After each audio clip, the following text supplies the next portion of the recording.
Всем доброго раннего утра. Итак, я продолжаю мистические истории, точнее, встречи с призраками. Здесь очень много интересных рассказов. Еще раз скажу в начале. Голосовые по поводу ритуалов, заговоров, да, результата проведения этого всего, что изменилось, как я сегодня уже загружала. Это люди говорят, так и называется, результаты работы и прочее. Если у вас есть желание, можете отправить Яне в будни, но то есть не в выходные, но до 10 вечера. Напишите результат от проделанной работы, результаты там ритуалов. Если у вас мистические истории, текст только напишите Яне, отправьте опять же в эти дни, будни, до 10 вечера. Она их собирает, кидает нам в форум, я потом оттуда читаю и объясняю, что и как, и откуда это. То есть объясняю все это явление, чтобы вы понимали и получали ответ на свой вопрос. Здравствуйте, Яна. Хотела поделиться несколькими мистическими историями, если можно. Было мне лет 10 примерно, как-то вечером в воздухе увидела льва золотистого цвета, который пристально смотрел на меня. Это зрелище продолжалось секунды 3. Я очень сильно испугалась, от крика выбежала мама. Но, естественно, она мне не поверила. Я бы хотела узнать, уважаемый Инги, про этот случай и заранее благодарю. Это ваш тотем. Если вам привидится, извиняюсь, животное во сне вас испугает, видение перед глазами какого-то зверя, это ваш тотем. Это покровитель вашего рода. Это значит, что у вашего рода герб и знак были львы. И они, то есть, возвышали и поклонялись этому зверю не как Богу, а именно выбрали как тотемное животное, как защита. У всех народов есть тотемы. И эти тотемы изображены на государственных гербах. И как бы мы ни говорили, что вот православие или там ислам, это на гербах стран вы увидите их тотемы. Тотем России – это двуглавый орел. Как бы ни объясняли, это доблесть, мужество. Тотем этой страны орел двуглавый, то есть сила, воля, обвенчанные короной власти. Ну, предположим, тотемные звери в Армении, вот армянский герб увенчан следующими созданиями: орел и лев. Это знак багратидов. До этого он был знаком арташесидов орел. Потом знак, значит, позже Аршакуни, династия Аршакидов, это лев. А потом их соединили, и багратиды взяли себе тотем лев и орел. Хотя на знаках, штандартах царей багратидов есть и двуглавые орлы. Это они взаимствовали у Византии, потому что там очень близкие были отношения и корни. вы увидели тотем своих предков. Тотем моих предков тоже лев, потому что мы из Парфии. Ну, Парфии уже нет, и парфянцев нет, как нация, они растворились в других народах. Но тотем лев моего рода, того рода, откуда я происхожу, Камсараканы. Лев, коронованный лев.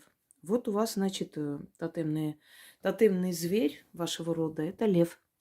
Он просто вам показался. Вот и все. Теперь знаете, что лев – это ваш тотем. Окружайте себя львами. Картину льва повесьте. Пусть у вас будет статуя льва. Знайте, что сила льва, то есть эгрегор льва, вас охраняет. Ну, значит, ваши предки были с Востока. Оттуда, там, где были львы. Хотя на Руси тоже были львы. Вплоть до этих мест были львы. Но это было давно. Где-то лет 1000 назад охотились на львах. А потом климат начал меняться. И они исчезли, и вообще на них охотились. Может быть, они могли выдержать и зимний климат. В принципе, тигры же уссурийские есть, тигры есть и теплых стран. Они же выдерживают, живут, значит, привыкают к этому климату. Ну, исчезли львы. Вот, собственно, объяснение. Пойдемте далее. Итак, далее. Еще один случай с детства. Я жила в деревне. В огороде у нас росла слива. В семье нас было 5 детей. У нас была привычка, кто раньше встанет, тот и лакомится сливами. Как-то соскочила, и едва настало утро, подбегаю под дерево. Там увидела 2-метровую лохматую сущность. Весь был в шерсти, от ужаса, теряя свои тапочки, убежал домой. По сей день не могу понять, что это было. Домовой. Он и сад охраняет. Ему просто надоело, что вы кушаете сливу, еще не поспевшие. Вот он и показался, чтобы вы испугались. Чтобы не портили дерево, чтобы не портили урожай. Он просто от вас охранял эти деревья. Наверняка вы не просто кушали, вы еще ломали ветки. А деревьям больно, а он охраняет сад. И вот он появился и запретил вам это делать.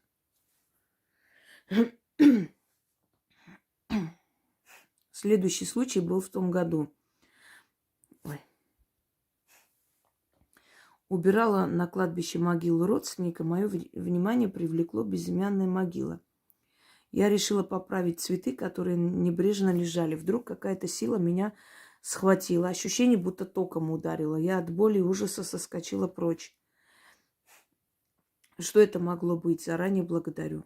Ну, это мог быть хозяин кладбища. Быть может, эта могила не стоила того, чтобы убирать. Может быть, там был похоронен убийца, какой-нибудь душегуб или не очень хороший человек. Вам просто запретили ухаживать за этой могилой. Вот и все. Так.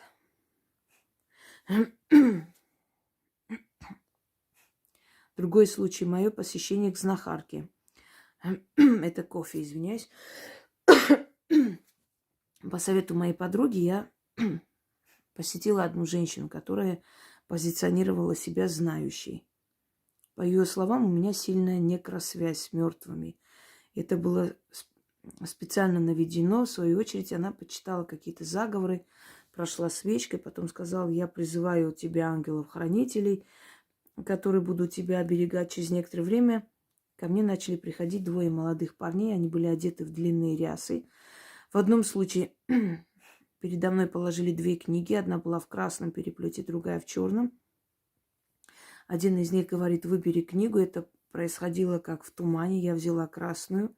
По сей день не могу понять, что это было. Второй случай тоже с ним связано. Как-то ночью просыпаюсь от того, что дверь открылась и закрылась. Что-то неведомое ко мне приближалось. Я ощутила дикий холод. Этот некто ударил мне в грудь с такой силой, что ощутила резкую боль. Через секунду увидела перед собой того же парня в длинной рясе. Он сказал мне: не бойся, пойдем со мной, я покажу тебе мертвый мир. Мы шли вернее, спускались все ниже и ниже, подвал по ступенькам. Когда дошли, я увидела людей. Некоторые сидели, другие ходили, гуляли, третьи лежали в гробах. Это были дети. Когда пошли ближе, он мне говорит: смотри, как плачут дети. Я спросила, почему? В ответ сказал: когда родители плачут, они их мучают, тем самым дети страдают. Наконец перечислил несколько семей, которых я знаю, которые потеряли детей, мол, скажи им, чтобы не мучили своих детей, что они живы, но в другом мире. Я прошу прощения заранее за этот рассказ, это было реально в моей жизни. Верю. Знахарка – это мошенница, аферистка, потому что некросвязь одной свечкой не снимают. Некросвязь снимают на кладбище. Это очень непростая работа на самом деле. Если не на кладбище, то, по крайней мере, ни одной свечой. Она ничего не увидела, просто отяжелила этот случай. Знаете, почему люди, многие мне благодарны? За то, что я не запугиваю их и не, знаете как, отяжеляю то, что можно на самом деле заговорами убрать или призвать. А задача подобных баб – это как можно больше запугать, чтобы вы просто вот посчитали, что на ваше спасение некросвязь кто-то навел специально, чушь собачья. И вот то, что она прошлась этой свечкой, якобы что-то начитывая, поскольку она ничего не умела читать и не могла, и не знала, она просто своими действиями, наоборот, привлекла в вашу сторону не очень хорошие силы. Поскольку, когда человек врет, обманывает, когда человек притворяется ведьмой и не является ею, вокруг этого человека огромное количество, таких сущностей, собственно говоря, не очень хороших. И со временем все ее действия приводят к тому, что эти сущности закрепляются за людьми, которые к ним ходят, как бы за помощью. Но получают вот эти вот связи с низкими духами астрала. Вот что и с вами и произошло. Никакого ангела она не призвала. Она просто испортила вам все, что можно было испортить. И теперь вы, наоборот, можете их видеть, они могут воздействовать, эти удары, эти все. Вы же понимаете, что после посещения этой женщины у вас начались вот эти все кошмары и все эти... На днях я выставлю работу, но я позволю делать не всем, конечно, но как-нибудь объясню, кому это можно сделать. Обычно вот как раз эта работа проводится совместно с ведьмой, когда нужно исправить оплошность, допущенную всякими аферюгами на этот случай. Своими действиями она призвала вам не специально, но поскольку она не ведьма, она просто призвала к вам вот эти нехорошие силы, мягко выражаясь. Вот поэтому они вот пришли, и вы это все увидели. Здравствуйте, уважаемые Яна и Инга. Слушала лекции Инги и тоже решила поделиться небольшой мистической историей в моей жизни. Это было несколько лет назад. Мы встречались с бывшим, и его мама отдала мне все свои творческие принадлежности, краски, бусинки и так далее. Так как знала, что я рисую, и она думала, мне это пригодится. Но через некоторое время ее не стало. Ее вещами я так и не пользовалась. Тогда бывший посоветовал это все раздать бесплатно через объявление.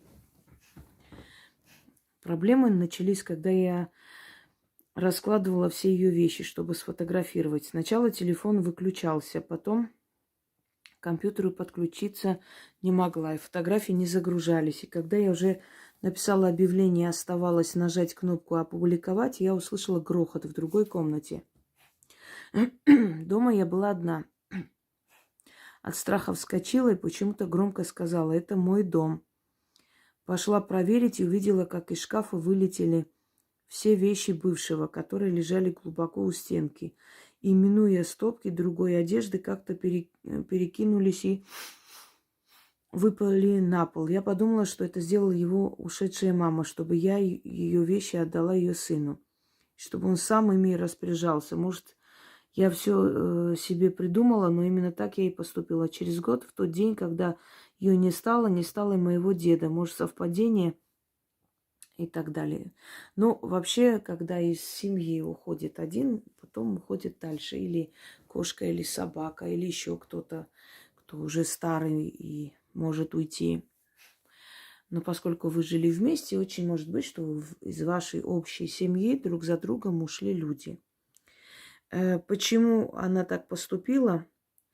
Не для того, чтобы вы отдали ему, и он бы распределил, то есть распоряжался, как он хочет. Нет, она сердилась на своего сына, поэтому выкинула его вещи. Тем самым дав понять, что вы не будете вместе, и она выкинула его вещи из вашего общего шкафа. Ну, то есть вы поняли, что выкинула из вашей жизни его.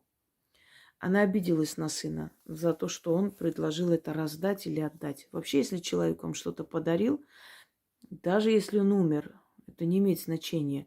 Если этот человек к вам хорошо относился всей душой и подарил вам, это не означает, что если человек умер, надо все его вещи раздать, все, что он подарил, разбить и выкинуть, или кому-то подарить, его все фотографии сжечь и вообще забыть, что он существовал. Понимаете, это неправильно. Нам самим бы не понравилось, если после нас, например, все, что нам было дорого, все, чем мы дорожили, взяли, разбили, уничтожили, выкинули и вообще вычеркнули нас из памяти. Правда? Одно дело идти взять у мертвого, уже умершего, да, ты можешь подумать, а стоит ли, а у человека нет, а вдруг он бы не хотел мне отдать. Другое дело, когда человек был жив и подарил. И это нельзя никак, то есть после смерти человека игнорировать такой дар или выкинуть, или кому-то отдать. Зачем? Она же вам подарила. Она подарила это от всей души. К вам хорошо относилась, ну, то есть относилась. Зачем вы взяли и решили, что надо кому-то, даже если он так предложил. Нет, это мне подарено, почему я должна кому-то отдать? Не делайте такого больше. Это она просто обиделась на вас и на своего сына.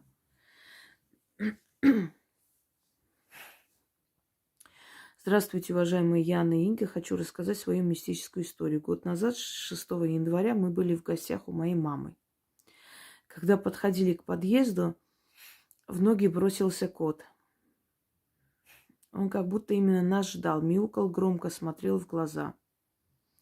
Зашел с нами в подъезд, я подумала, что-то пролетело. Я просто отвлеклась, читаю. Может быть.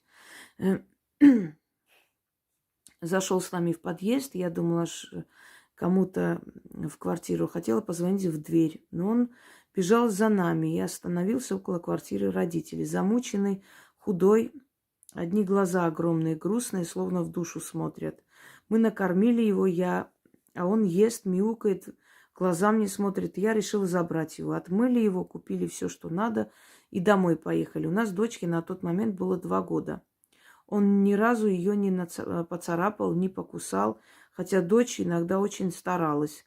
Ну, маленькие дети могут так, как тесто, мнут их. Конечно, объяснили и ругали, сейчас аккуратно с ним обращается. Он всегда с ней спит и играет, и бежит, если плачет.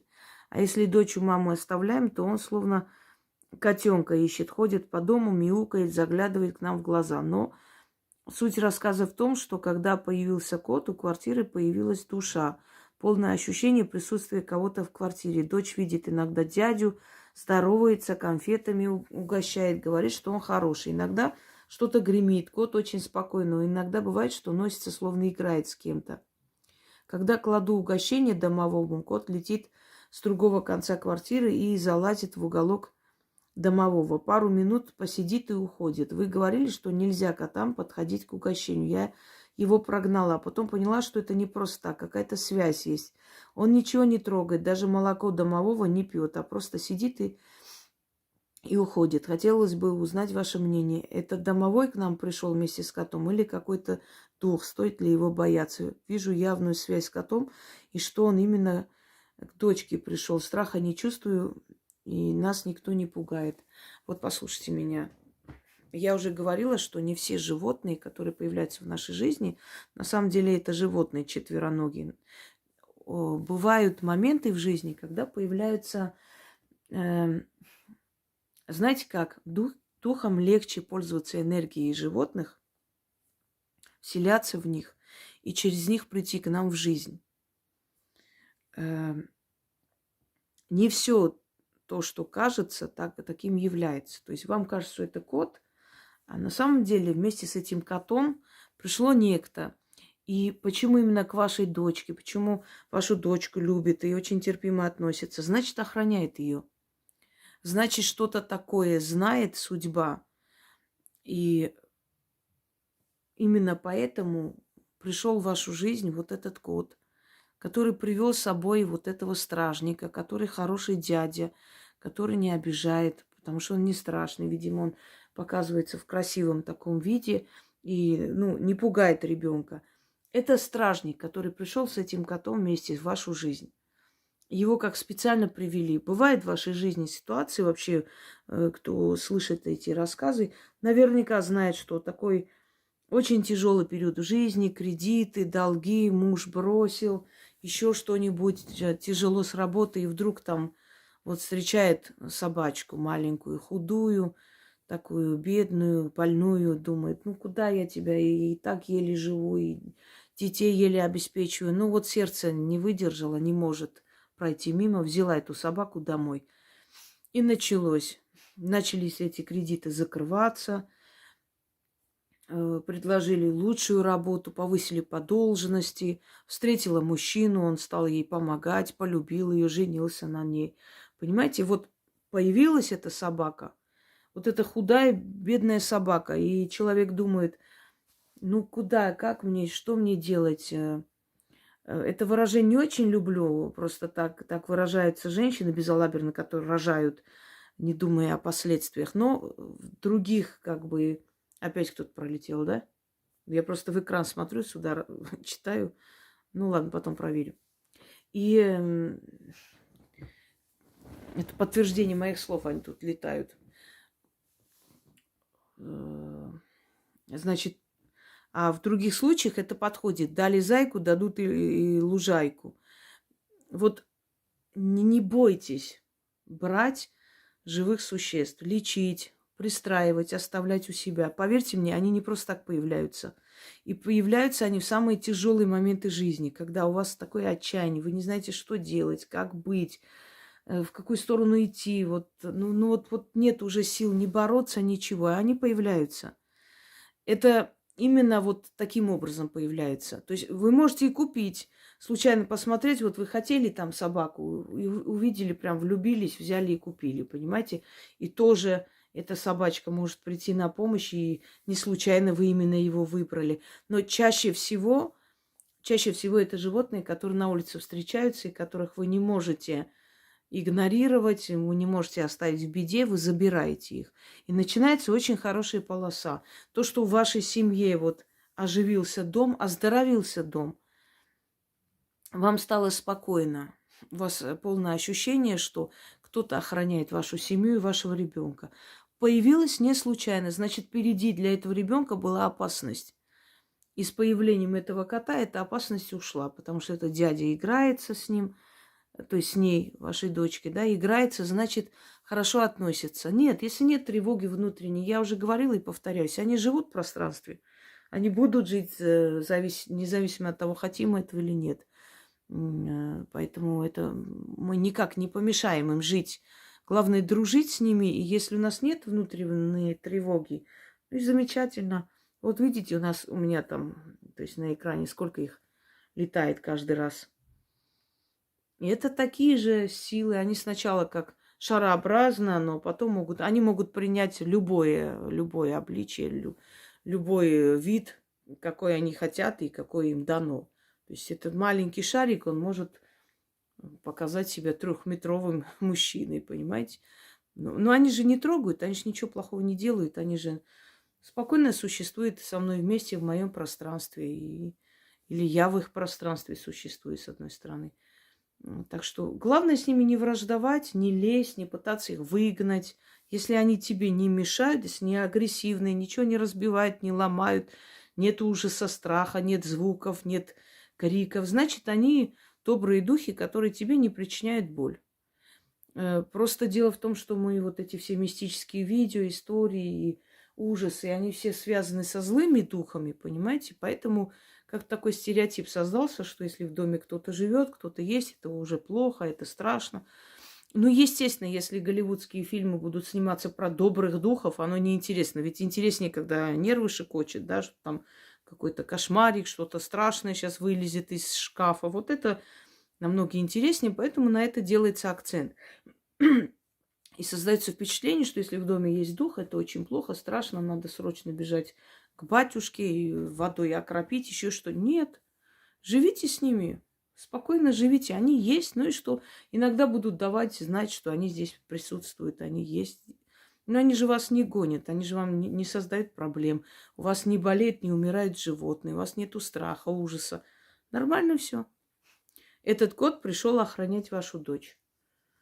Он чувствует себя обязанным охранять. Не гоните, то есть не гоняйте там там, где домовому оставляйте подношение, не надо гнать. Он и сам, он умный. Умный кот, и он понимает, что это не для него, и трогать не будет, как вы уже поняли. Да, они вместе что-то понимают, но это не совсем домовой, это стражник, это сила, которая поселилась у вас дома и охраняет всех. Хочу вам рассказать историю одной женщины. У нее была собака Рекс, овчарка немецкая. Ну, умерла от старости. Прожила, по-моему, сколько там у нас, 14 лет или 15. Это уже такой довольно нормальный возраст для больших собак. Умерла эта собака. И через некоторое время в доме начались какие-то паранормальные вещи. Начались летать ножи, вилки и все такое. Это все случилось после того, как свекровь приехала к ним домой, погостила и уехала. И после этого в доме началось просто нечто страшное, нечто ужасное. То есть я так подозреваю, что эта бабка что-то там начитала, что-то сделала. Она ее не любила, сноху, и всегда хотела их развести, но и в наглую приезжала. То есть это мой сын, как хочу, так и делаю. Ну, муж не мог матери отказать. Одним словом, вот началось у них там нечто такое. Каждый раз после приезда что-то случалось, а на сей раз вообще кошмарно. И Рекса нет, как бы, и эта бабка пришла как над душой. Стресс, еле ее выпроводили, она уехала, и вот этот кошмар начался. И однажды она увидела во сне, как ее собака дома бежит за какими-то черными сущностями, и кусает их, и лает на них, значит, прям вот гонится за ними. И она проснулась от громкого лая. У нее дома лаяла собака, ее собака Рекс, которой уже нет в живых. И она говорит, что я с ужасом, значит, понимаю, что дома лай стоит. Она одна, муж там был на смене, где-то там работал. И я слышу, то есть я слышу, что вот этот громкий лай, и что-то там дома прям вот грохотом падает. Вот дом прям ожил. И она не может понять, где, откуда, с кухни этот лай, куда не идет, вот везде этот лай, то есть повсюду, по всему дому этот ужасающий лай. И вот все падает, предметы падают, то есть как будто вот драка происходит, понимаете? И потом, говорит, все затихло. Она не смогла уснуть до утра, пошла на кухню, стала курить, кофе себе сделала, не смогла уснуть от страха. На следующий день тишина, еще дальше, каждый день тишина. И вот она меня тоже спрашивала, что это было. Я говорю, вам просто показали, что ваша собака, душа вашей собаки гонит из вашего дома этих темных сущностей. Она там поселилась, она уже в потустороннем мире, она может их выгнать оттуда, потому что она тоже уже душа, душой стала, да, стала духом, мертвой силой. И вот как продолжение сна, то есть, понимаете, во сне и показали. Сон – это что такое? Мы выходим в астральный мир. Вот ее душа увидела то, что происходит в астральном пространстве, и проснулась от того, что это все продолжается в реале. Они нас охраняют. И стражники, которых они приводят вместе с собой в нашу жизнь, тоже нас охраняют и помогают. Давайте далее. Добрый день, Яна. Хочу поделиться своей мистической историей для нашей уважаемой Инги. Может найти ответ в этой истории. В 1989 году лежала в роддоме. Вот остается последняя моя ночь перед выпиской. Роддом был старый, я сама там появилась на свет, и вот легла спать. Открыла глаза, уснула, проснулась от того, что форточки все открылись, и начали в палату залетать нечто что-то неправильно написано. Нечто темные тучи. В палате я одна осталась в эту ночь, всех выписали. Вот нечто заполнило всю палату. Смотрю, какие-то сущности, но не похожи на людей. И такое щипение они привязывают к кровати. Я на спине, мне не пошевелиться. И тут вдруг они расстаются и делают кому-то проход. Расступать, наверное, неправильно писали. Смотрю, старичок, невысокий, сгорбленный, в черных одеяниях, с белой бородой, подходит к ногам, давай меня осматривать. Я чувствую, как эта бородка шикочет по голым ногам, а мне не пошевелиться. Меня привязали к кровати. Одна голова только приподнимается, и так он от кончиков пальца ног смотрит мое тело, приближается к лицу. Как только он склонился к моему лицу, я его видела, и тут я проснулась от своего же крика. Сорочка на мне прилипла от холодного пота, больше я не спала. На следующий день попросила меня выписать домой. Долго я еще этот ужас вспоминала. Роддом этот давно снесли, как старое строение. Хотелось бы узнать от уважаемой Инги, кто это меня посетил перед выпиской. Вот послушайте меня. Во-первых, это очень интересно наблюдать за потусторонним миром. Даже если это жутко, вот представьте, духи, которые приходят, привязывают тебя и расступаются, когда приходит более такой мудрый некто, что-то. После родов у многих женщин бывает родовая горячка. Их выписывают домой, а у них ночью это начинается, и это может закончиться их смертью. Такое бывает. После родов у женщины могут быть увечья, могут быть внутренние кровотечения, могут развиваться там всякие болезни и прочее. Всякое бывает. И после этого она может больше не родить. Она может сама болеть, потом лечиться всю жизнь и так далее. Это некто, скорее всего, вот этот бородатый, он, скорее всего, врач, который там когда-то работал. Почему я так говорю? Потому что такие истории я уже слышала. Когда перед выпиской вот именно женщин, которые рожали, или женщин, у которых был выкидыш, и они лежали там, восстанавливались, или на сохранении лежали долго, они видели кого-то старого человека, сгорбленного, который их осматривал.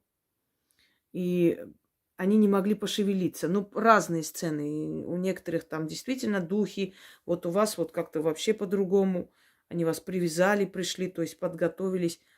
Это духи врачей, которые застряли в этом месте, где работали. Вот спросите потом как-нибудь, был ли там такой доктор, работал ли вот такой вот старик, такой бородатый. Быть может, на месте этой больницы когда-то была богадельня, может, знаете, 200 лет назад, а потом на этом месте больницу потом построили. Как правило, в одном и том же месте сносят, снова строят больницу, там уже новое здание, как и школы. Снесли там старую школу, построили новую на этом месте, понимаете? И, скорее всего, просто это врач, а вы родили только что. И очень может быть, что вы сами не знали, что у вас может быть проблема по-женски. И эти силы, которые там обитали, которые врачевали, помогали много лет, да, своей жизни, может, 50-60 лет там работали чуть ли не, они чувствуют эту болезнь, они чувствуют энергию болезни и приходят к человеку. Даже энергию той болезни, которую вы еще не поняли, они это узнали, ощутили и приходят. Сейчас довершу рассказ и скажу вот примерно, что еще мне как-то давно рассказывали. Вот этот доктор пришел и осмотрев, он как забрал эту болезнь. И все, и вы вернулись домой, у вас не было никаких осложнений, связанных с родами и так далее. Конечно же, вам было страшно. А привязали вас почему? Потому что это был врач. Перед операцией что делают? Привязывают пациента. Даже перед тем, как дать наркоз, привязывают на всякий случай. А вдруг ты проснешься и, ну, мало ли, помешаешь им, руками будешь махать. Вот они тебя и привязали. Врачи это были. Врачи, которые когда-то там работали. То есть их души, которые даже после смерти продолжают помогать. Знаете, иногда души застревают в нашем мире, и они идут на работу, как обычно. Они делают свое дело, как обычно, не понимая, что их уже нет на этом свете. Вот как вам объяснить? Вот я сижу здесь и вот снимаю ролик. Предположим, пускай там приведу свой пример. Внезапная смерть. А я не поняла, что я ушла, я умерла. Я как раньше продолжаю снимать свой ролик, рассказывать, загружать. Мне кажется, я живу в своем пространстве, а меня нет. Вот это очень хорошо показано в фильме «Другие». Вот там Николь Кидман играет. Вот замечательно показано. Мне кажется, что тот человек, который написал эту книгу, этот сценарий, он все-таки это взял у ведьму, знахаря эти рассказы, понимаете, чтобы иметь представление, как это происходит. Вот они живут своей жизнью, не понимая, что мир уже другой, что они уже мертвы. Они выполняют свою работу как раньше, осматривают, снимают. Только немножко по-другому это происходит, такое, знаете, потустороннем мире немножко по-другому все происходит. Но врачевание, лечение, вас лечили ночью. У меня была женщина когда-то, у нее подозревали опухоль головного мозга. Вы знаете, что это очень страшное дело, может и не лечиться долго, может и закончиться плохо. Одним словом, были вот явные подозрения, и это подозрение подтвердилось. И, значит, ей назначили там всякую терапию, химиотерапию, всякое разное. Ну, надо бороться. И она злокачественная. Она приехала ко мне. Я, естественно, объясняю, что я не лечу людей. Я могу только помочь отсечь силу смерти. Мы поехали с ней на кладбище, на одноименную могилу. Я там провела кое-что. И она поехала домой для того, чтобы лечение ей помогло. Она поехала, значит, легла в клинику и должны были на утро еще раз это все взять, все анализы, снова пойти это все снять, МРТ, да, потому что по новой все это рассмотреть, готовили ее к операции. И вот она там, значит, пошла первый день, все, сдала анализы, готовилась уже к операции.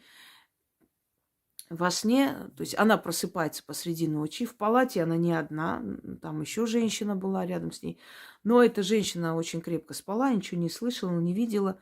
И подходит к ней высокая женщина, ну, средних лет, и говорит: ты меня звала? Она говорит, я ей говорю, нет, я вас не знаю. Она говорит, ты меня звала. Ты же приходила ко мне, принесла мне угощение. Ты меня звала. Зачем? И она говорит, я тут соображаю, что это та самая мертвая женщина, ну, на могилу которой мы пошли делать ритуал. И поскольку ее тоже звали Марина, она сказала, да, Марина, я вас звала. Ну и говори.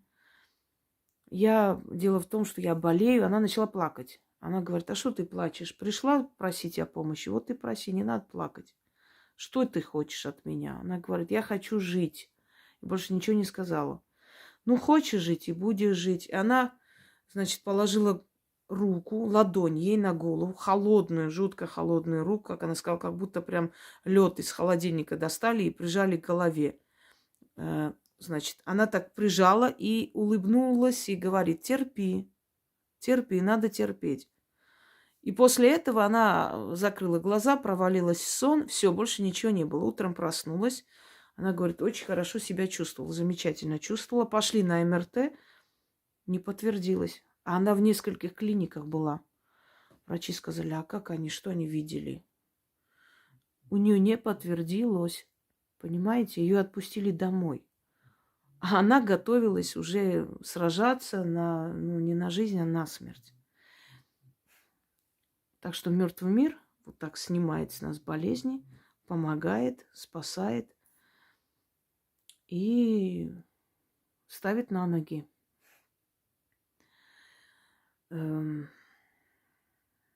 Дальше. Я надеюсь, ответила на ваш вопрос. Вам бояться нечего. Вам помогали просто. И очень может быть, что та болезнь, которая у вас могла бы начаться, вы даже не подозревали. Они у вас убрали это. Так.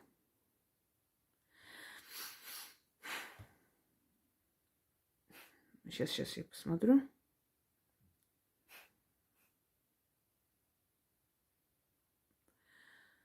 Потеряла я, извиняюсь, сейчас я найду. Все, нашла. Здравствуйте, Яна. Хотела поделиться одним случаем, который произошел лет 10-15 назад. Можно ли будет это отнести к циклу «Мистические рассказы»? Я не знаю, но случай был такой. В летнее время под вечер я стояла на остановке возле железнодорожного вокзала и ждала автобус. Было еще достаточно светло и жарко. Напротив автобусной остановки была парковка для таксистов. Куча людей, снующие туда-сюда. И, естественно, как в таких местах, обычно бывает очень шумно. Когда я стояла, ждала автобус, вдруг я заметила, что несколько метров от меня двое мужчин, видимо, таксисты, начали громко что-то говорить и активно жестикулировать руками, указывать на восточную часть неба между собой. Я обратила свой взор, куда они между собой указывали руками, и этот момент увидела на небе четко написанное слово из облаков, слово «Аллах» на арабском языке. И тут же в этот момент случилось странное состояние. Звуки исчезли вокруг, будто я под водой оказалась. Я начала осматриваться по сторонам. Люди шли как будто в замедленном режиме. Но никто, кроме меня и тех двух мужчин, не обратил внимания на то происшествие на небе. Я хотела тоже крикнуть и обратить внимание людей на это, но я будто попала в вакуум, и мой крик не был слышен вовсе. Все шли по своим делам. Это продлилось несколько секунд. Потом все стало на свои места. Появились звуки, шум, идущие люди, идущие транспорты. И в этот момент я снова посмотрела на небо. Но то слово, которое будто из облаков растаяло, вместо него уже были бесформенные облака. Об этом рассказал только 2-3 моим знакомым. Разумеется, каждый толковал по-своему.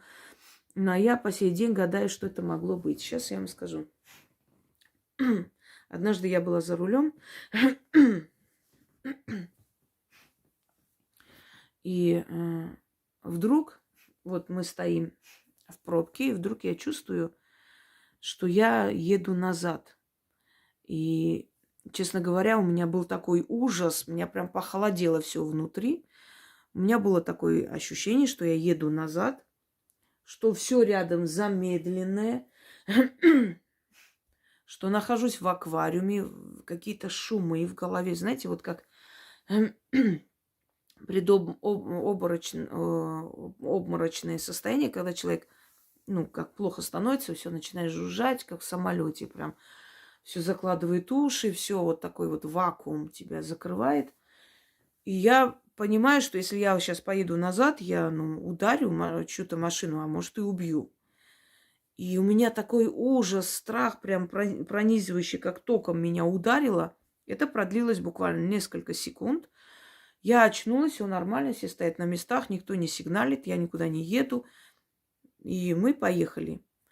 Некоторые люди говорят, что это случается, но там рядом транспорт едет, мол, и у тебя ощущение, как будто ты... Нет, никто там не ехал, все стояли. Воронка временная. Попадаешь в временную воронку.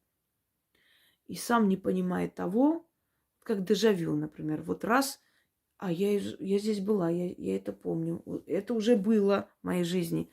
Это не обязательно в этой жизни. Это может быть, когда ты, как сущность, как душа, находилась на этом свете. Как я уже объясняла, что мы до того, как родиться, иногда некоторым дается право жить на этой земле, посмотреть, осмотреться, в какой семье они хотят родиться. Или если уже выбрали эту семью, посмотреть, следить за этой семьей, где ты родишься через 200-300 лет, например. И поэтому, когда некоторые вещи происходят, ты уже была здесь, ты действительно была, ты это слышала, это действительно было. Может, не с тобой, с твоим предком. Так вот, вы попали в временной вакуум. То, что на небе бывает знамение, это, я верю, это возможно. Могут глаза показаться, может слово Аллах написаться. Почему бы нет? Это тоже эгрегор. Это тоже религия, она усиливается, насыщается молитвами, просьбами, ритуалами, которые проводят в этой религии. И время от времени эта сила может себя проявить, то есть еще больше. Для чего проявляются силы? Для того, чтобы еще больше насытиться вот этим вниманием, энергией со всех сторон, понимаете? Потому что люди увидели, рассказывают. Это же такая энергия, которая идет опять в этот эгрегор, в эту силу. Да? Иногда крест появляется на небе, такое бывает. То есть каждая сила, каждый эгрегор по мере возможности напоминает о себе.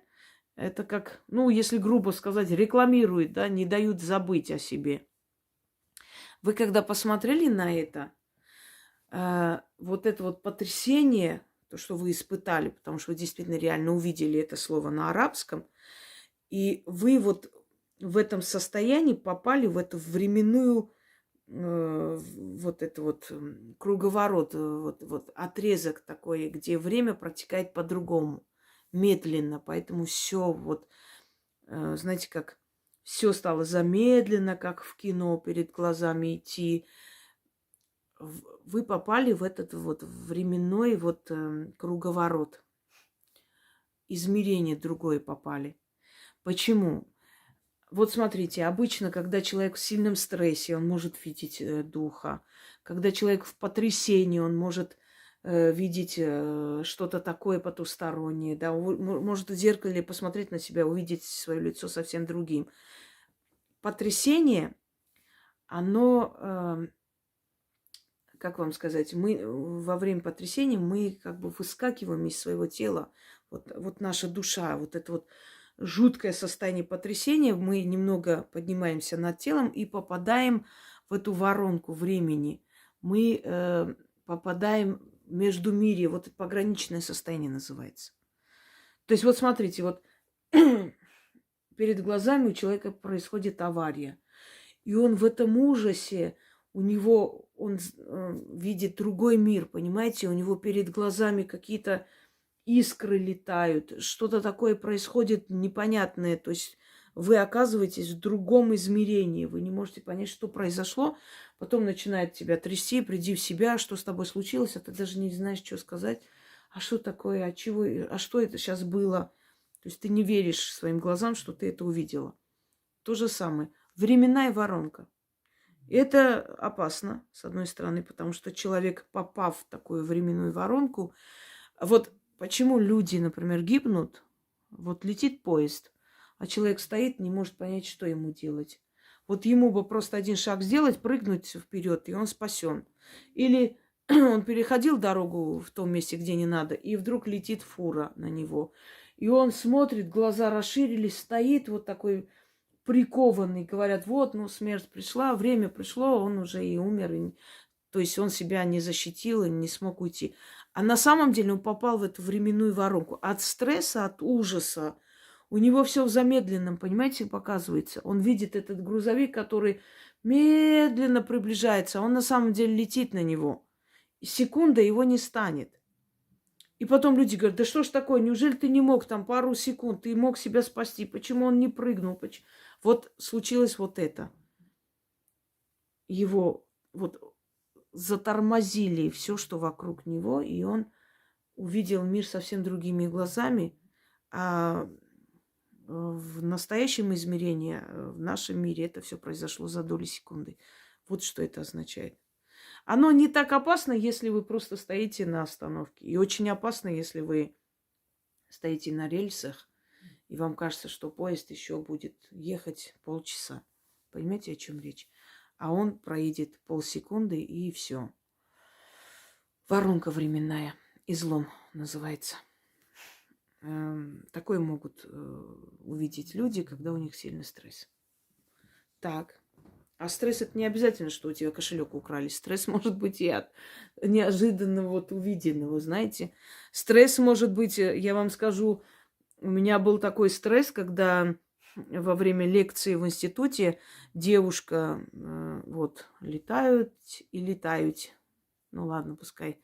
Девушка, которая, ну, наша сокурсница Лена, она как раз, она попала в аварию, я помню, она в этом с бадиком ходила, потому что нога плохо функционировала, то есть восстанавливалась.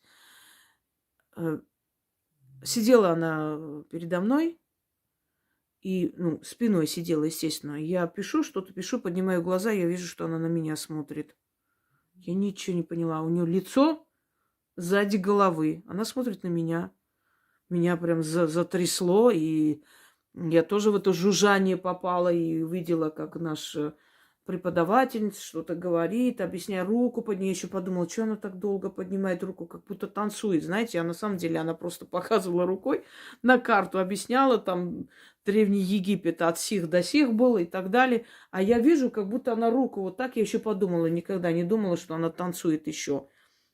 И смотрю на нее, а у нее лицо не исчезает. И смотрю на эту преподавательницу. Я секунду просто закрыла, зажмурилась так от страха, открываю, все как было. Вот, стресс. Ну, показали, да, я увидела ее лицо. Смерть сходила с ней рядом.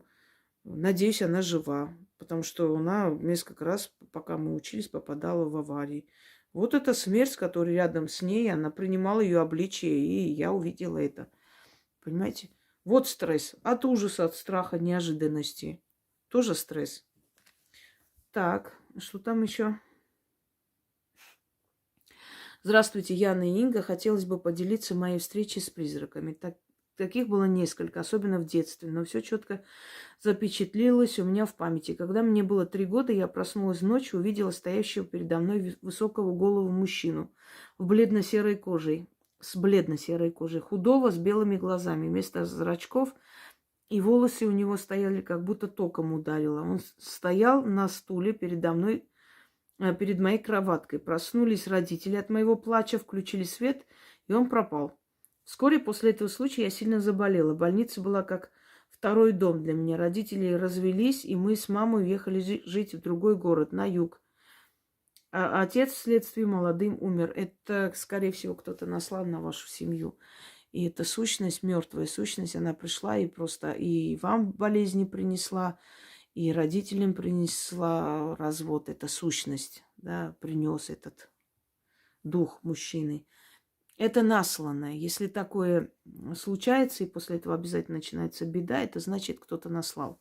Кто-то привязал вашу семью, связал с этим миром мертвых, кладбищем, миром духов. Ну, кто-то постарался, чтобы они расстались.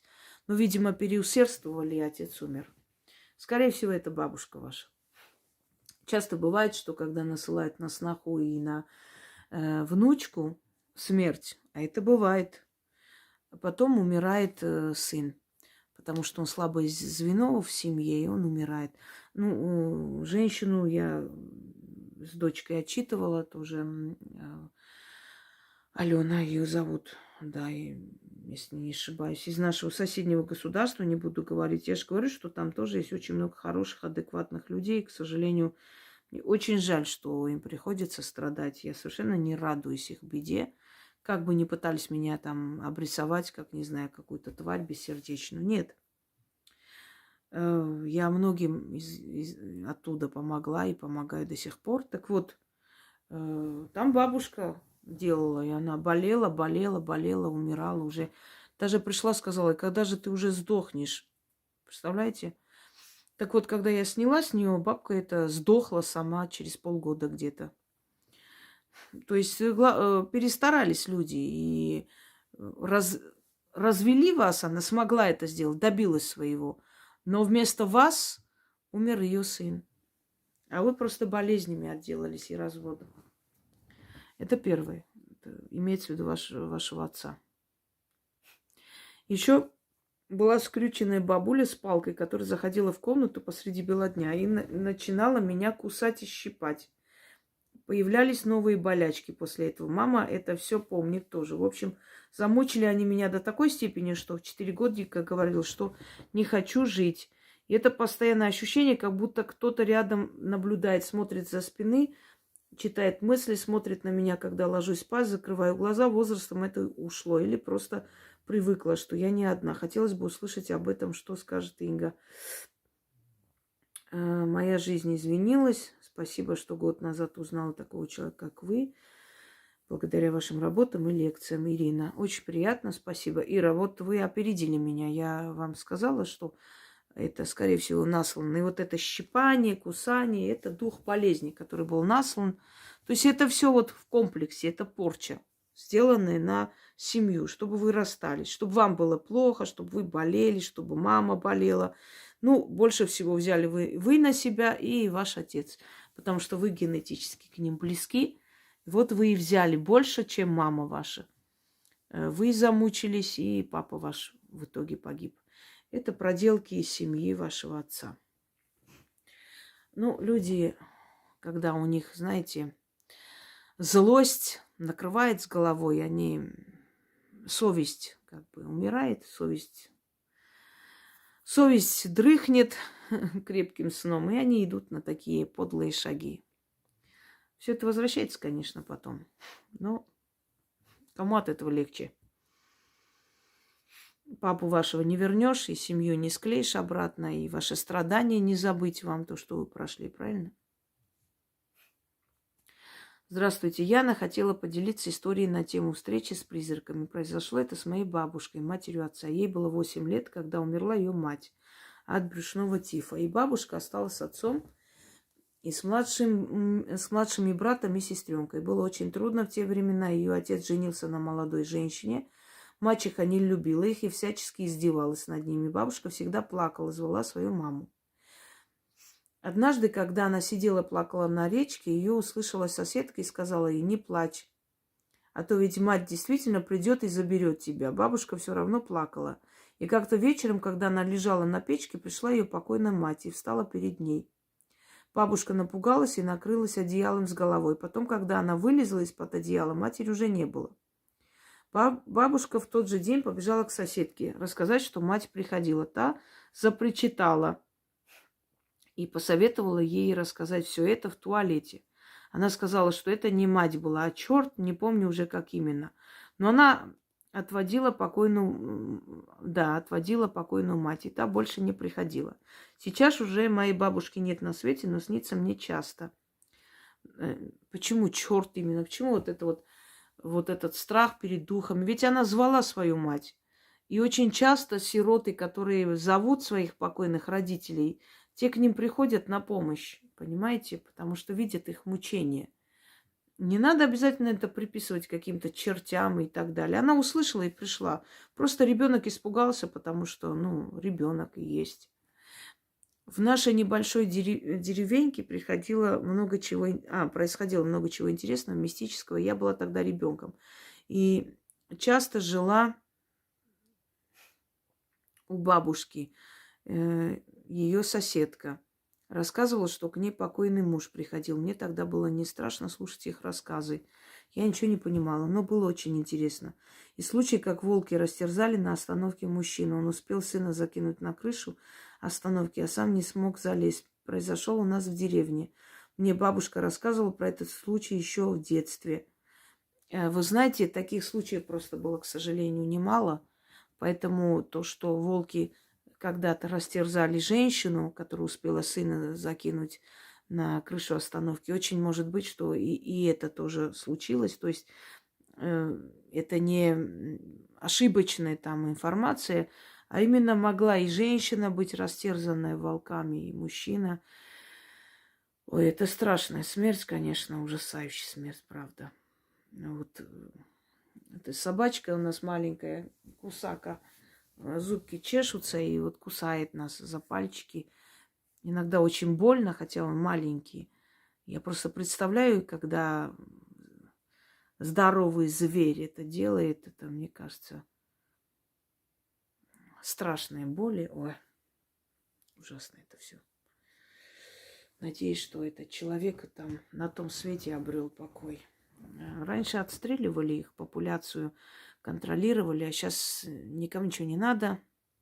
Знаете, такое выражение, даже собака своего хозяина не узнает, уже дожили. А это очень неправильно. Нужно популяцию контролировать всегда. Волков, медведей. От этого зависит и жизнь людей. И вот, ну, даже это было советское время, ну, значит, советское время, оплошенность егеря и тех людей, которые за этим должны были следить.